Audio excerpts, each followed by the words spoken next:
নিশ্চিত আউট হয়ে গেল নট আউট। ভারতের বিপক্ষে আম্পায়ারদের সিদ্ধান্ত নিতে এত ভয় কিসের?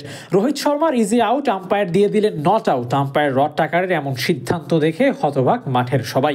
প্রতিপক্ষ ভারত না, রড টাকারের বিপক্ষেই যেন খেলছে বাংলাদেশ দল।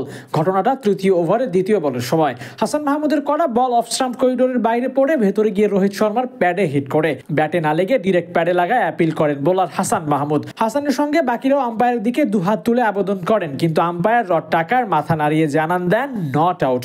কিন্তু বোলার হাসান মাহমুদ এতটাই কনফিডেন্ট ছিলেন যে শান্তকে কনভিন্স করে রিভিউ নেন। ভারতীয় ক্যাপ্টেনের উইকেট বলে কথা, শান্ত রিভিউ নিয়ে নেন। সিদ্ধান্ত আসে টিভি আম্পায়ারের থেকে। সেখানে দেখা যায় অফসাইড থেকে অ্যাঙ্গেল করে ভেতরে ঢোকা বল, প্যাডে তো হিট করছেই, ব্যাটেও কোনো রকম স্পর্শ লাগেনি। আলট্রা এজও বাংলাদেশের পক্ষে এসেছে, বল ট্র্যাকিংয়েও বাংলাদেশের পক্ষে, কিন্তু শেষমেশ আম্পায়ার স্কলের দোহাই দিয়ে নট আউট ঘোষণা দেওয়া হয় রোহিত শর্মাকে। এমন একটা ডিসেন্ট কল ভারতের পক্ষে তথা বোলারের বিপক্ষে কিভাবে দেয়া যায় সেটা নিয়েই কথা হচ্ছিল। তবে মানির মান আল্লাহ রাখেন, এই কথাই যেন সই।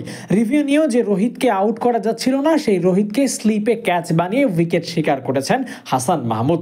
আম্পায়ার স্কলের ঝামেলা এড়াতে এই বোলার আলাদাই পরিকল্পনা করেছেন। এমনকি ঘটনা এখানেই শেষ নয়। 7.2 ওভারের সময় হাসানের বলে বিট হন শুভমান গিল, আর সেটাও কোনোভাবে আম্পায়ার আউট দেননি। 3টি এলবিডব্লিউর অ্যাপিল, 3টি তিনি নাকচ করে দিয়েছেন। কিন্তু হাসান ফিরে গেছেন তার পুরনো স্ট্র্যাটেজিতে।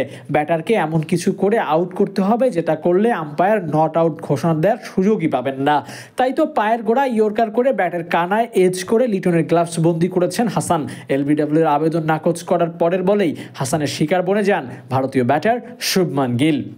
হাসানের এমন জাদুমাখা বোলিং ভারতীয়দের জন্য সারপ্রাইজ হিসেবেই ছিল, যা আনবক্স হয়েছে চেন্নাই টেস্টের প্রথম ইনিংসে। Abu Naim, sports Times.